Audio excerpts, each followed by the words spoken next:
Glória a Deus. Saúde a Maria Igreja com a paz do Senhor. Amém. Amém. Estamos felizes na presença do Senhor. Amém. Louvado seja o nome do Senhor por mais um ano de vida da pastora Rose, que além de pastora é minha sogra.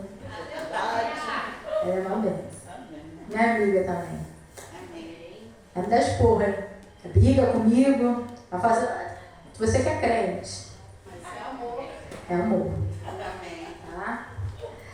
Vamos abrir nossas Bíblias em 2 Reis. Segundo livro dos Reis.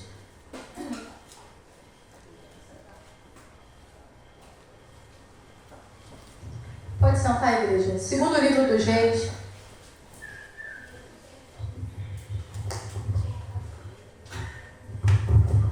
Aleluia. Segundo livro dos Reis, capítulo 4.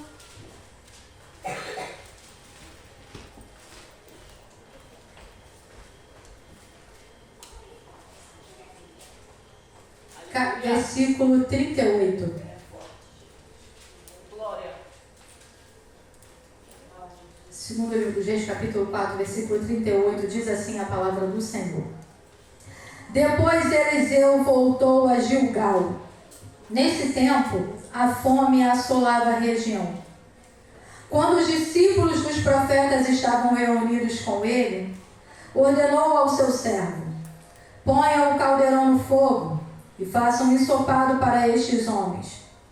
Um deles foi ao campo apanhar legumes e encontrou uma trepadeira. Apanhou algum de seus frutos e encheu deles o seu manto. Quando voltou, cortou-os em pedaços e colocou no caldeirão do ensopado, embora ninguém soubesse o que era. O ensopado foi servido aos homens, mas logo que o provaram, gritaram: homem de Deus, a morte na panela! E não puderam mais tomá-lo. Então Eliseu pediu um pouco de farinha, colocou no caldeirão e disse: sirvam a todos. E já não havia mais perigo no caldeirão. Mais uma vez o versículo 41. Então Eliseu pediu um pouco de farinha, colocou no caldeirão e disse: sirvam a todos. E não havia mais perigo no caldeirão. Louvado seja o nome do Senhor. Meus irmãos, naquela época era um tempo de muita crise, de muita angústia, de muita dor. Uma fome estava assolando o mundo. Talvez por causa da seca, talvez por causa da opressão política de povos que dominavam aquele território. A verdade é que o povo andava inquieto e até desesperado. E essa fome atinge não apenas os ímpios, mas também atinge o povo de Deus. Mas também naquele período era um período de perseguição religiosa. E nós conhecemos o contexto do ministério dos profetas Elias e Eliseu. Quando os profetas de Deus eram perseguidos, eram caçados, eram oprimidos e até mesmo assassinados. E quando o culto pagão, a adoração a Baal, era imposta à força da espada. E o povo de Deus era perseguido, era oprimido, era acuado. Porém, apesar da crise, da perseguição religiosa, apesar da fome que assolava a terra, havia também servos fiéis a Deus, que estavam escondidos e até mesmo guardados em covas. Mas a fé do remanescente, ela estava acesa, ela não morreu. Existiam os remanescentes, existiam aqueles que cultuavam ao Deus vivo, ainda assim isso era uma realidade em meio a um tempo de apostasia. E por providência divina, os profetas Elias e Eliseu tiveram um cuidado não apenas de pregar a palavra de Deus com fidelidade no meio desse contexto de apostasia, mas também tiveram o cuidado de preparar homens, de preparar profetas, e abriram então casas de profetas. Nós poderíamos dizer hoje que eles abriram seminários. Seminários para quê? Seminários para ensinar, para formar, para doutrinar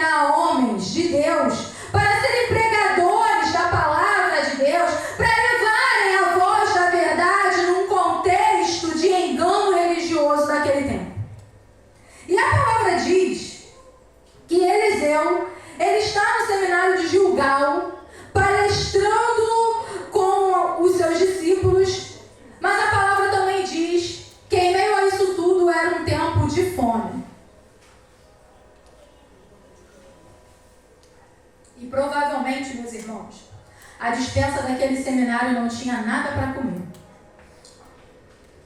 Não era apenas a fome da palavra que o povo estava sentindo, mas era aquela fome que estava batendo no estômago, terrível.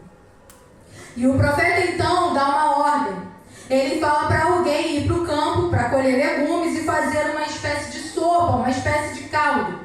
E diz o texto que esse discípulo ele vai ao campo e encontra uma trepadeira. Só que é tempo de seca, mas a trepadeira está lá. Não tem fruto, mas a trepadeira está lá. E lá naquela trepadeira existia um fruto, que é chamada de calocítiras, que ela parece uma laranja. Só que o povo está com fome. O povo está desesperado. E aí aquele servo, ele pega aquele fruto. Só que aquele servo, ele colhe aquele fruto, mas ele não sabe nem o que ele está colhendo. E ele colhe, ele pega o fruto, e aquele fruto era um fruto venenoso, era um fruto tóxico. Coloca na panela, faz a sopa, serve a sopa aos discípulos. E as pessoas estão com fome. E não sabem o que estão comendo. Então tem um grito. Homem de Deus! A morte na panela! E não puderam comer. Só que a palavra diz que o profeta Eliseu mandou trazer farinha. Colocou farinha onde estava a morte, onde tinha comida venenosa, e tirou o efeito do veneno, e então puderam comer. O que essa palavra, o que esse texto quer dizer para nós? O Senhor, outrora, me deu esse texto há muito tempo, cheguei a estudar ele, mas não tive a oportunidade de ministrar porque não era a vontade do Senhor. E aí eu estava conversando com a Gisele e a pastora Rose, e aí a gente estava conversando sobre comida, e de repente a pastora Rose falou, e parece ser aquele texto, morte na panela. Ali o Espírito Santo. E aí o Espírito Santo falou comigo, cheguei em casa, abri o texto e comecei a meditar novamente junto com o estudo que eu já tinha montado há muito tempo. E o Espírito Santo falou comigo dentro desse texto totalmente diferente do que eu já tinha colocado no estudo. O que esse texto quer dizer para nós? É que a morte começa no prato. A morte começa na panela. Porque a fome, meus irmãos, a fome é terrível. A fome, ela cega. A fome deixa a gente desorientado. A fome mata. Adão e Eva, por não se satisfazerem com os frutos permitidos que o próprio Deus tinha dado a eles, tiveram fome. E aí preferiram comer do fruto proibido, levando eles à morte. A fome deixou Esaú tão fora de si, tão desnorteado, que ele preferiu vender o seu direito de primogenitura por causa de um prato de lentilha. Portanto, cuidado com a fome.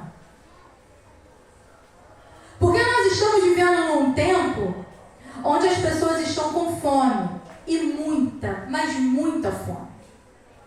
E aqui nós falamos constantemente que nós temos que pregar, dar alimento ao povo, porque o povo está com fome. Mas a questão não é apenas pregar, mas sim o que se está pregando. Porque se a gente parar para analisar o contexto do Brasil, há muitas pessoas pregando e carregando o veneno que produz a morte espiritual. Se não se prega o verdadeiro evangelho, quanto mais se prega, pior fica. Meu Deus, é meu Senhor. Se não se prega, se não se anuncia a verdade das Escrituras, a mentira misturada com a verdade mata. E reparem que no texto a ignorância não anulou o veneno.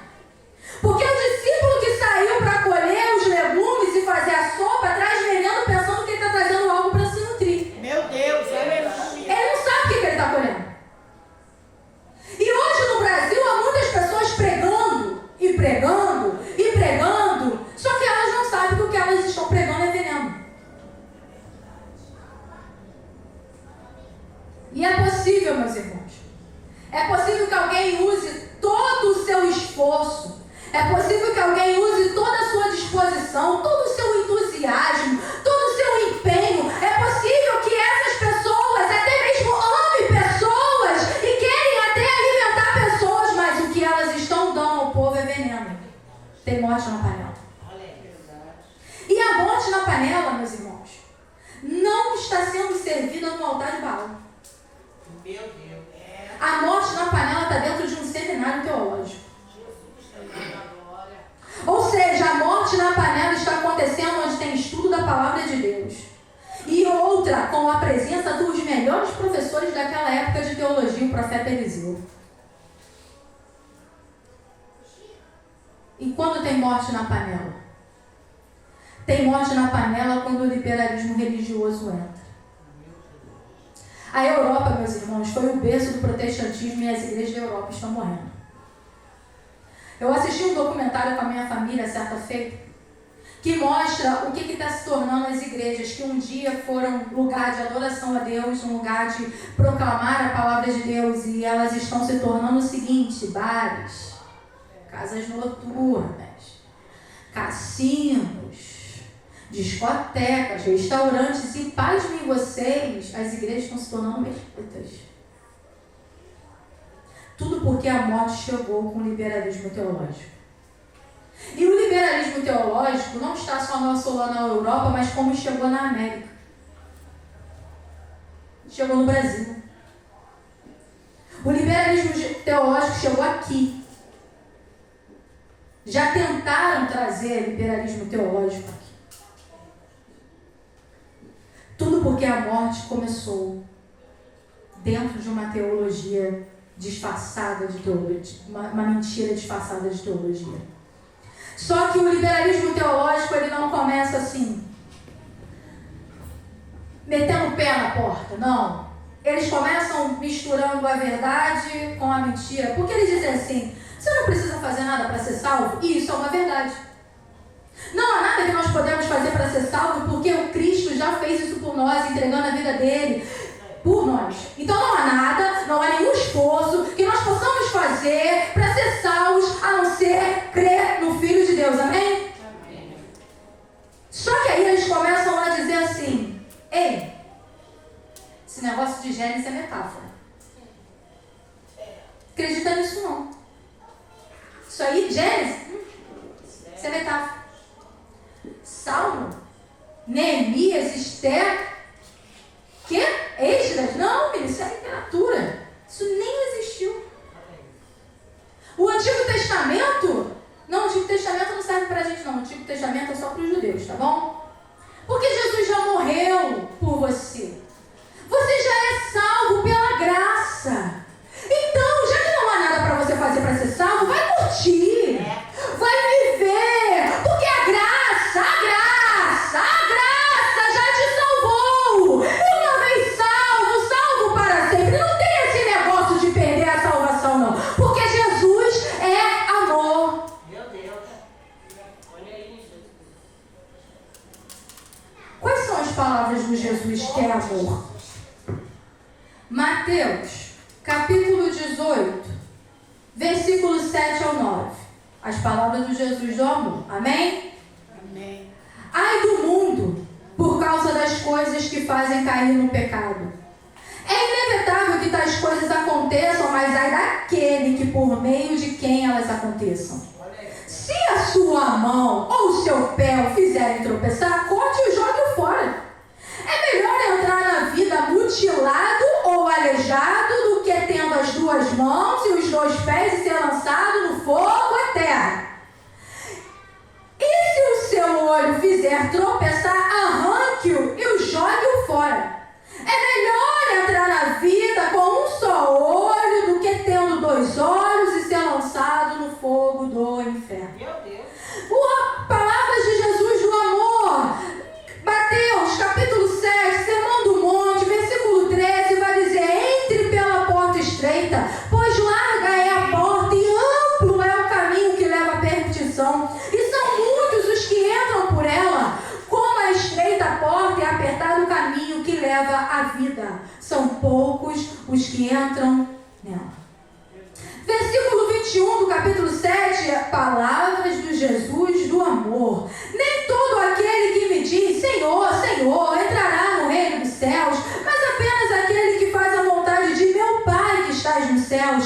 Muitos me dirão naquele dia, Senhor, Senhor, não profetizamos em teu nome não expulsamos demônios e não realizamos muitos milagres? Então eu lhe direi claramente. Como é que ele vai dizer? Claramente. Nunca os conheci, afaste-se de mim, vocês que praticam o mal. Só que aí, essas são as palavras de Jesus do amor. A galera do liberalismo vira e fala assim, mas isso era só para os judeus. Só para os judeus. Então vamos ver o que Jesus falou com os gentios? Aleluia. Apocalipse, capítulo 2. E Jesus falou com o gentio? Falou.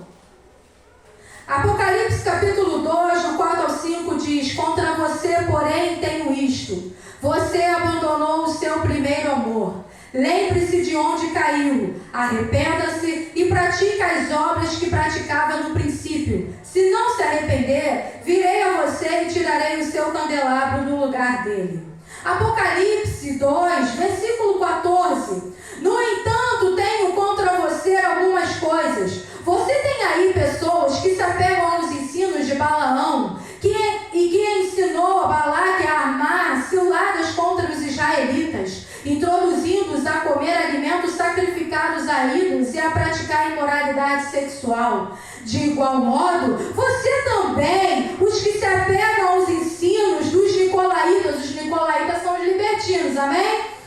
Portanto, arrependa-se, senão virei em breve até você e lutarei contra eles com a espada da minha boca. Apocalipse, capítulo 2, versículo 20. No entanto, contra você tenho isto. Você tolera Jezabel, aquela mulher que se diz profetiza. Com os seus ensinos, ela induz os meus servos à imoralidade sexual e a comerem alimentos sacrificados aos ídolos. Dei-lhe tempo para que se arrependesse da sua imoralidade sexual, mas ela não quer se arrepender. Por isso, vou fazê-la adoecer e trarei grande sofrimento aos que cometem adultério com ela, a não ser que se arrependam das obras que ela pratica. Matarei os filhos dessa mulher.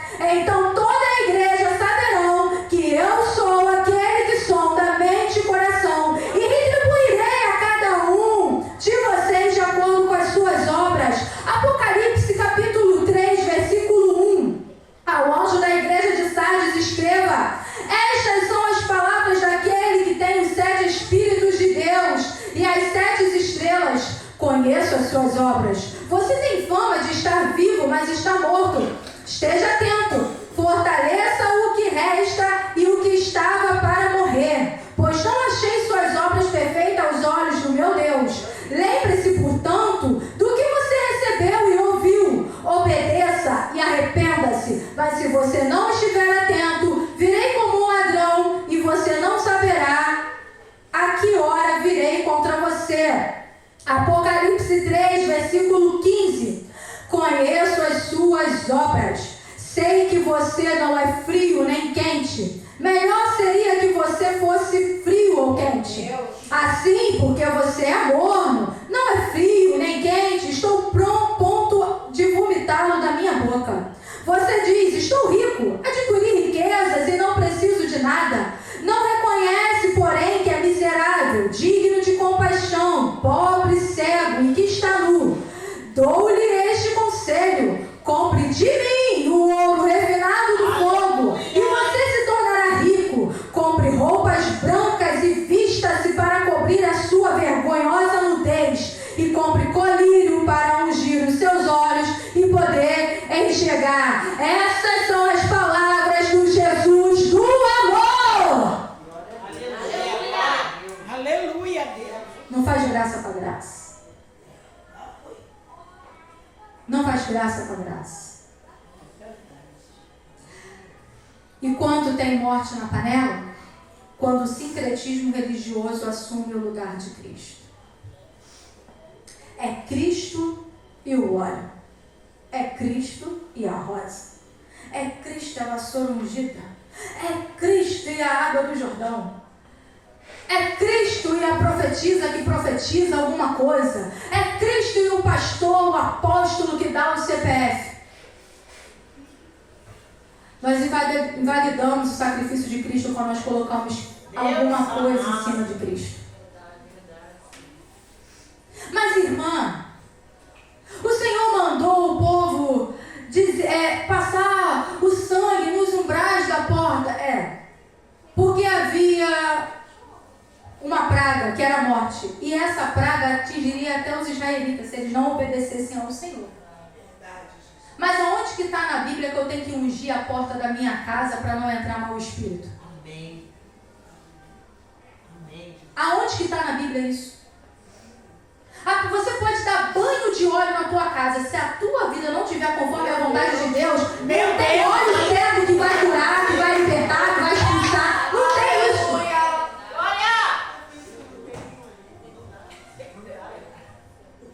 Porque às vezes a gente bate nos católicos porque eles têm os ídolos deles. Eu falo com propriedade que eu vim de lá.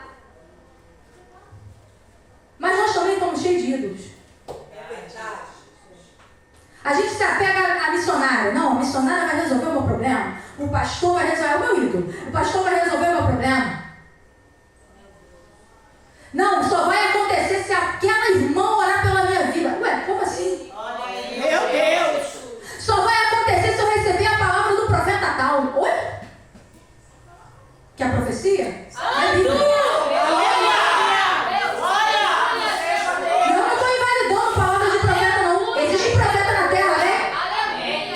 Mas que é a maior profecia? Lê Bíblia. E aí a gente fica se apegando a esse sincretismo religioso. E está batendo nos irmãos lá da Igreja Católica. Não, porque tem que fazer assim, tem que fazer assado. Oi, não tem que fazer nada. Você tem que se humilhar, orar, Deus vai te dar autoridade. Na tua casa, ora, jejua, busca, se conserta, se arrepende, faz as coisas direitinho, vai dar bom.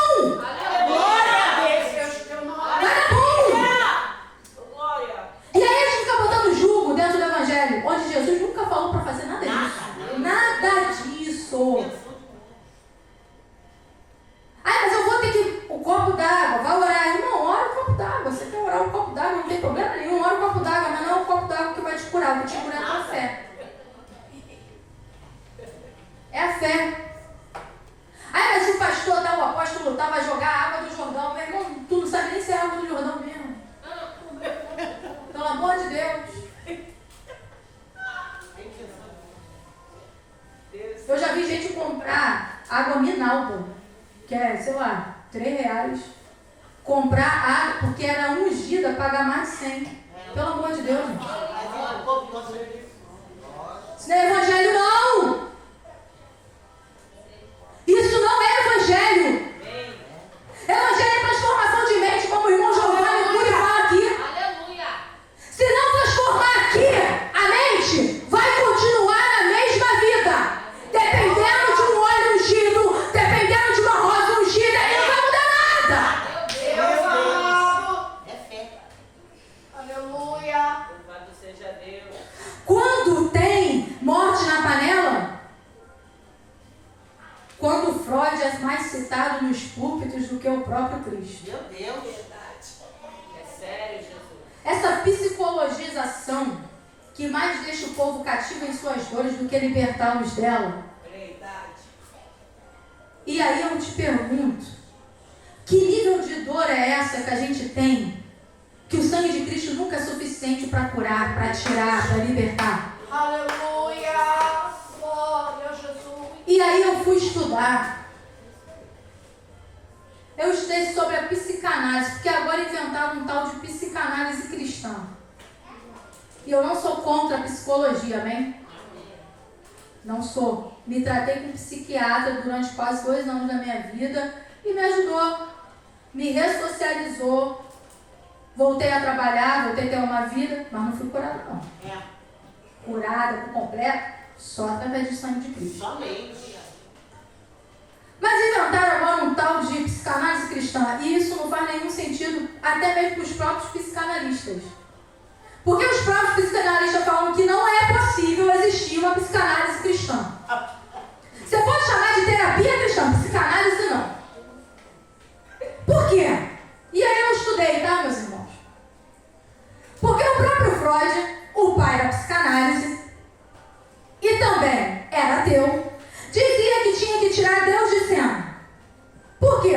Porque para Freud, Deus é uma projeção psicológica, uma ilusão criada pelo ser humano para lidar com o desamparo diante da vida e da morte. Ou seja, para Freud, Deus é uma ilusão que o homem criou para chamar ele de pai, para satisfazer o desejo infantil de proteção e de justiça. Ou seja, Freud não acredita em Deus. Ele diz que Deus é uma ilusão. E se ele é o pai da psicanálise, como ter uma psicanálise cristã? Não faz sentido nenhum. Por que não faz sentido? Porque o que a psicanálise estuda? Ela estuda o inconsciente, os desejos reprimidos, os conflitos internos e os mecanismos de defesa que moldam nossas emoções, pensamentos e comportamentos. O que isso quer dizer? Isso quer dizer que o indivíduo ele está sempre se autoanalisando. Mas, Suzana, se autoanalisar é bom? É bom. Só que eles estão sempre se autoanalisando não para arrependimento. Eles estão se autoanalisando para tentar salvar a si próprio. E não vai conseguir. Vai falhar. É por isso que a psicanálise fica eu. Não é você, é Cristo.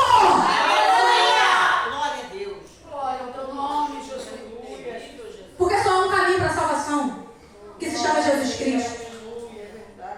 E o próprio Jesus disse, Dani, você pode colocar para mim aqui, na versão NAA, Mateus 11, versículo 28 e 30, por favor. Na versão NAA. Beleza. Aí, vamos ler junto. Venham a mim todos vocês que estão cansados e sobrecarregados, e eu os aliviarei. Então, como é que eu consigo alívio? Indo até Jesus. Amém? Amém. Pode continuar. Tomem sobre vocês o meu jugo e aprendam de mim, porque sou manso e humilde de coração, e vocês acharão descanso para a sua alma. Então vamos entender isso aqui. Jesus, dentro desse texto, ele faz dois convites. O primeiro convite: venham a mim todos vocês que estão sobrecarregados e cansados, eu vos aliviarei. Quem vai até Jesus alcança o quê? Alívio. Amém? Qual é o segundo convite? Tomem sobre vocês o meu jugo, aprendam de mim, pois sou manso e humilde de coração, e vocês encontrarão descanso para suas almas. Então, alívio eu vou até Jesus. Descanso só quando eu tomo o jugo dele. Aleluia. E Jesus, ele quer dar descanso para a tua alma, ele não quer te aliviar. Aleluia. Louvado seja o teu nome, Jesus. São dois convites completamente diferentes. E o que é tomar o jugo? O jugo é aquela canga que bota no boi. E geralmente, bota-se a canga e bota dois bois. Só que bota um boi experiente, um boi já cascudo já, e bota um boi mais novo. E aí se eu vou... Vem cá, Miguel, por favor. Eu sou o boi velho. Eu sou Jesus, tá? Esse aqui é o boi novo. O boi experiente, ele vai andar. Vem andar comigo. Só que o boi, também uma hora ele vai parar. Agora, anda de novo. Não vai. Meu Deus. Aleluia. Agora o boi vai andar de novo. Isso. Aleluia. Amém. Agora o boi quer ir pra lá. Você quer ir pra cá. Ó, eu vou pra lá. Não, você vai pra cá. Isso é o jugo. Obrigada. Isso é o jugo. Então, essa galera da psicanálise cristã, elas nunca conseguem se libertar porque elas estão sempre no mesmo ciclo. Porque elas estão atrás do alívio e não do descanso. Vem aqui, toma uma dipirona de palavra, volta para casa, está mesmo ciclo. Vem aqui,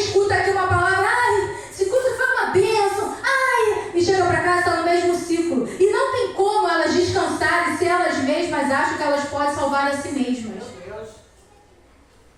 E pior, até acham que pode salvar o outro. Porque uma vez eu conversando com uma irmã em Cristo, e a irmã falou assim para mim: eu vou passar por uma imersão do passado. Ai, como é que é isso, Jesus? Como é que é isso, irmã? Não, vou passar por uma imersão no passado para libertar os traumas que a minha mãe sofreu lá do passado. Que sério. Você, mas tua mãe não morreu? Morreu. Hebreus 9:7. Da mesma forma como o homem está destinado a morrer uma só vez, segue-se o juízo, irmão. É tanta viagem que parece que eu estou tendo a novela Viagem. Eu falei, que loucura é essa? Não, por quê? Eu tô oprimida porque a minha mãe sofreu algo lá no passado que me oprimiu. Entrega a tua vida para Jesus, confia nele, mas ele fará. Cristo disse: eu já estou fazendo nova todas as coisas. Mas a gente quer ir lá no passado pegar o lixo. Ele já jogou o lixo. Ó, o passado. A palavra só diz: não fica se lembrando do passado, não. Eu já fiz nova todas as coisas. Entrega a minha vida. Caminha. Vamos junto nele. Glória a Deus. Louvado seja o teu nome. E a galera está com fome disso. E tá assim de gente, ó. Indo por isso daí. E sabe o que é pior? Gente que conhece palavra.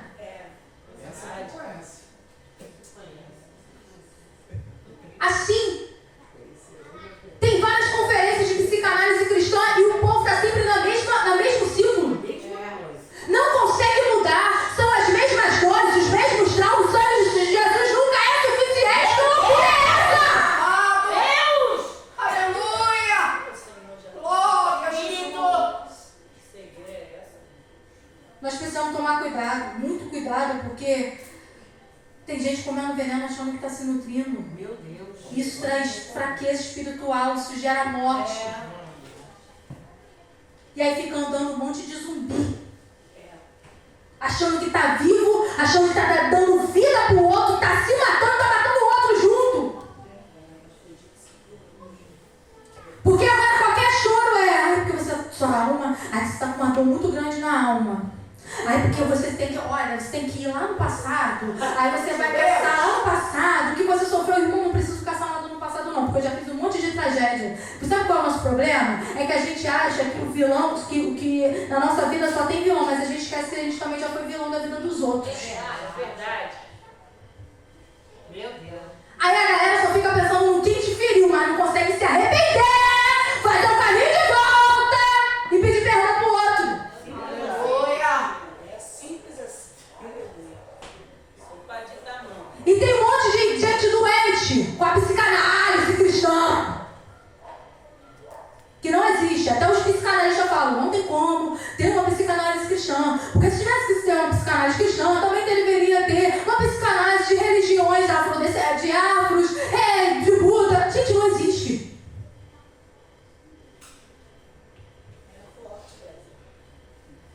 E aí pega uma palavra, distorcem a palavra toda e fala, porque é o papai quer te botar no colo, irmão. O pai te botou no colo quando ele sacrificou o filho dele na cruz. Amém. Está satisfeito, não?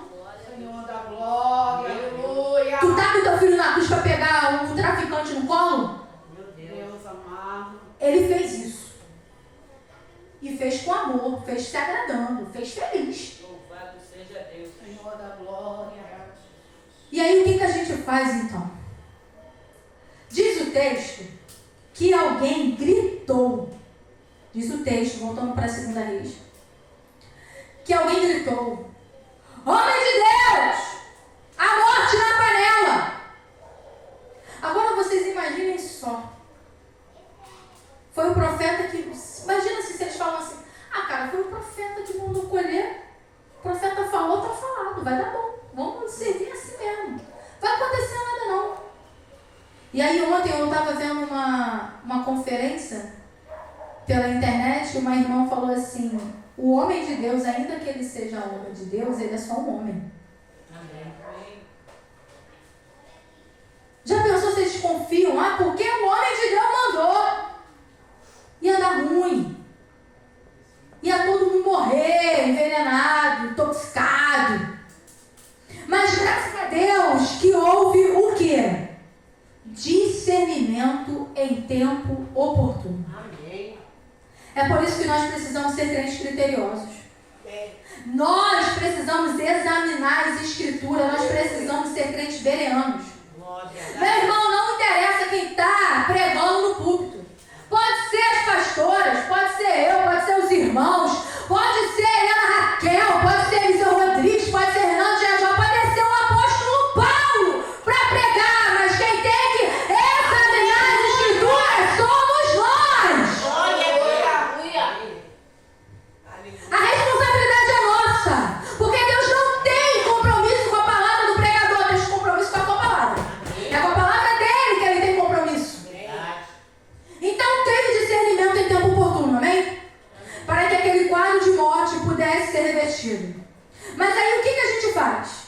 A Bíblia diz que Eliseu mandou trazer farinha, trigo, e jogou na panela. Meus irmãos, é claro que aqui houve um milagre, amém? Mas um milagre que tem uma lição espiritual para a nossa vida. Não é que a farinha, por si só, vai tirar o veneno do alimento. Mas é um alerta para a gente, vamos se alertar. É um aviso, é uma advertência. Que a única maneira de tirar a morte da panela é levar o trigo da verdade. É acrescentar o pão genuíno. E esse é o grande desafio da nossa geração. Porque estão se corrompendo igual Balaão. Irmão, vou pregar, mas prega manso. Prega uma palavra de vitória para a igreja encher. Não fala pecado. Quanto que é a oferta? Quanto que você quer de oferta? Espírito de Balaão. Deus fala, exorta. Ai não, mas aí vai esvaziar a igreja. Aí eu vou trazer uma palavra de vitória. Exortação é vitória. Aleluia. Glória a Deus. Não, eu vou pregar então o milagre do azeite aqui no capítulo 4, mas o Senhor falou isso. Não, você vai pregar a morte na panela. Ai não, mas eu quero pregar a ressurreição do Filho do Seu nome. Não, você vai pregar a morte na panela. Porque a gente quer pregar a vitória. Esse é o grande desafio da nossa geração. É dar pão para quem tem fome. É colocar o trigo da verdade na mensagem genuína, na mensagem verdadeira, para que as pessoas possam comer, se fartar e se alimentarem do pão que desceu do céu. Qual é a mensagem verdadeira? Abram comigo João, capítulo 3, versículo 13. Conversa de Jesus com Nicodemos. E o Senhor Jesus disse: ninguém jamais subiu ao céu, a não ser aquele que veio do céu, o Filho do Homem. Da mesma forma como Moisés se levantou a serpente no deserto, assim também é necessário que o Filho do Homem seja levantado, para que todo que nele crê tenha vida eterna. Porque Deus tanto amou o mundo, que deu o seu Filho unigênito, para que todo que nele crê não pereça, mas tenha vida eterna. Pois Deus enviou o Filho ao mundo, não para condenar o mundo, mas para que este fosse salvo por meio dele. Quem nele crê não é condenado, mas quem não crê já está condenado, por não crer no nome do Filho unigênito de Deus.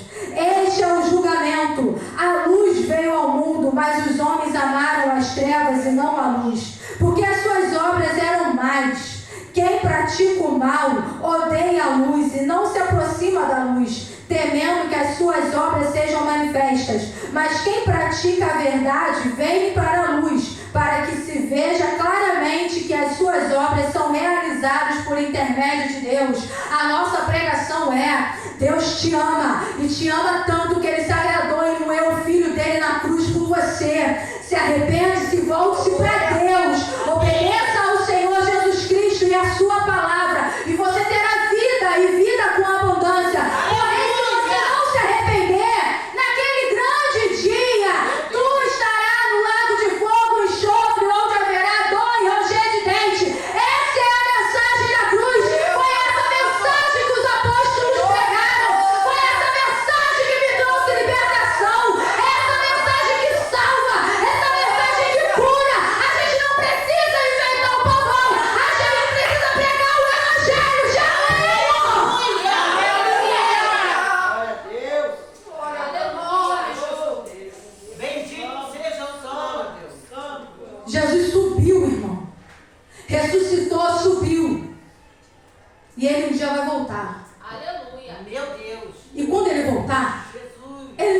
salvar. Aleluia. Ele vai voltar para julgar. Bendito seja Meu o teu Deus, nome, aleluia.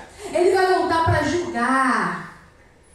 E eu vou falar as palavras do Senhor em Apocalipse 22. Abram comigo. Olha o que o Senhor mandou João escrever. Você crê nessa palavra? Amém. Capítulo 22 de Apocalipse, o último capítulo da Bíblia, versículo 7. Eis que venho em breve. Feliz é aquele que guarda as palavras do profeta deste livro. Da profecia deste livro. Versículo 10. Então me disse: não cele as palavras da profecia deste livro, pois o tempo está próximo. Continue o injusto a praticar injustiça. Continue o imundo na imundícia. Continue o justo a praticar a justiça e continue o santo a santificar-se.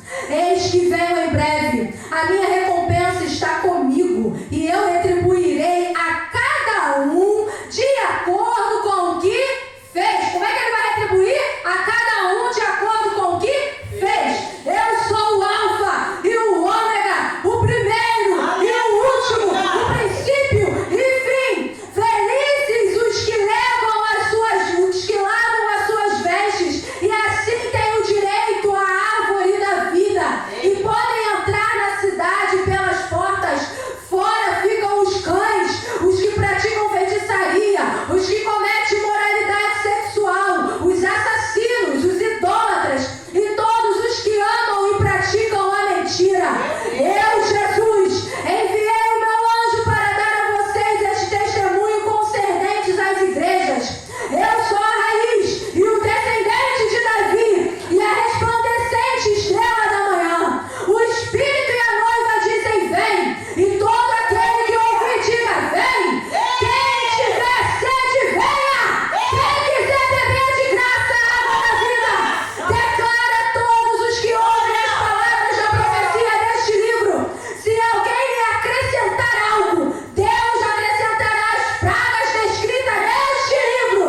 Se alguém tirar alguma palavra deste livro de profecia, Deus tirará dele sua parte na árvore da vida e na cidade santa, que são as descritas neste livro.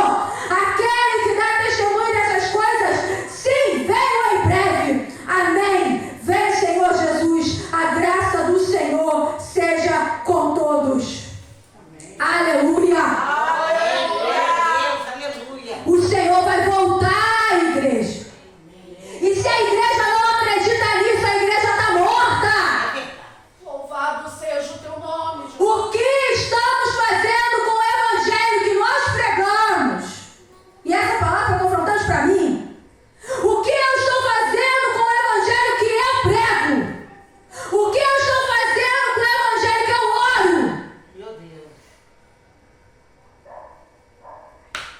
O Senhor disse a Josué 1:8: não deixe de falar as palavras deste livro da lei, de meditar nela de dia e de noite, para que você cumpra fielmente tudo que nela está escrito. E só então os seus caminhos prosperarão e você será bem-sucedido. Aleluia. Paulo disse a Timóteo, 2 Timóteo, segunda carta de Paulo a Timóteo. Bota aí, Dani, para mim, capítulo 3, do 14 ao 17, por favor. Que diz: quanto a você, jovem Timóteo, porém, permaneça nas coisas que aprendeu e das quais tem convicção, pois sabe de quem as aprendeu. Porque desde criança você conhece as Sagradas Escrituras. As Sagradas Escrituras aqui não é o Novo Testamento, não, é o Antigo, amém? Que são capazes de torná-los sábios para a salvação por meio da fé em Cristo Jesus. Toda a Escritura é inspirada por Deus e útil para o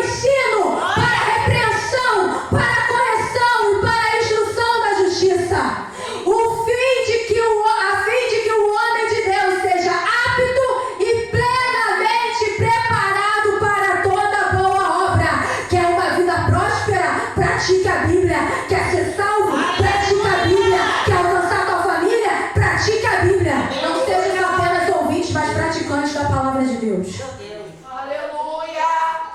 Glória a Deus. Glória ao teu santo nome. Glória a Deus. E a morte na panela está aí.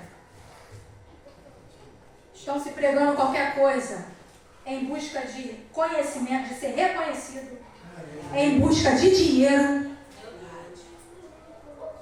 E o povo está morrendo. O povo não quer Bíblia. Meu Deus. O povo quer vitória. Quer uma vitória? Jesus vai voltar. Aleluia. Glória a Deus. Bendito seja o E naquele grande dia, a trombeta vai soar. Os mortos ressuscitarão primeiro. Nós, os vivos, seremos arrebatados. Naquele grande dia, as galáxias, que são várias, vão sumir. Deus. A terra vai sumir. E vai se estabelecer um trono. E nesse julgamento eu não quero estar. Meu Deus. Em nome de Jesus. Esse é o julgamento da segunda morte. Deus amado. Me ajuda, Jesus. Sabe o que o Espírito Santo falou comigo? Você prega a verdade da minha palavra. Agora pratica mais. Glória ao teu santo nome, Jesus. Pratica mais. Glória ao teu santo nome. Não é apenas pregar. Não é sobre pregar. É sobre praticar. Aleluia. Aleluia. Faz a minha vontade. Perdoa. Amém. Ame. Arrependa-se. Amém. Porque a gente já está limitado nesse corpo pecaminoso aqui. Aleluia. A gente é igual Paulo. O bem que eu quero fazer, se eu não faço, o mal que eu não quero, esse sim eu faço. Mas enquanto a vida é esperança, amém? Amém. Não vamos deixar chegar a morte na panela. A responsabilidade de examinar as escrituras é nossa. Não interessa quem está pregando. Interessa o que está sendo pregado. Amém, Jesus. Glória a Deus. Tem que estar aqui. Louvado. Se não tiver aqui, pega e joga fora. Aleluia. Ah, mas a pregação foi tão bonitinha, falou que o papai me ama, papai te ama, papai fala isso todo dia, tá aqui, ó. Quer a maior expressão de amor de Deus pela sua vida? Ele crucificou o filho dele por causa de tudo. O pai ama, o filho obedeceu em tudo. O filho fez a vontade do pai. Deus não se arrependeu. Ai, Deus era ruim no Antigo Testamento, Jesus chegou, Deus se arrependeu, Deus se converteu. Não, ele é o mesmo. Ele disse para Abraão, como a pastora disse aqui, que ele seria pai de muitas nações. Abraão é pai de muitas nações. Ele disse que o povo ia ficar cativo 450 anos no Egito, e o povo ficou cativo 450 anos. Mas ele disse também que ia libertar o povo, e o povo foi liberto. Ele disse que a Babilônia ia chegar, e a Babilônia chegou. Mas ele também disse que depois de 70 anos o povo ia ser liberto, e o povo foi liberto. Ele não mudou, ele é o mesmo. Aleluia.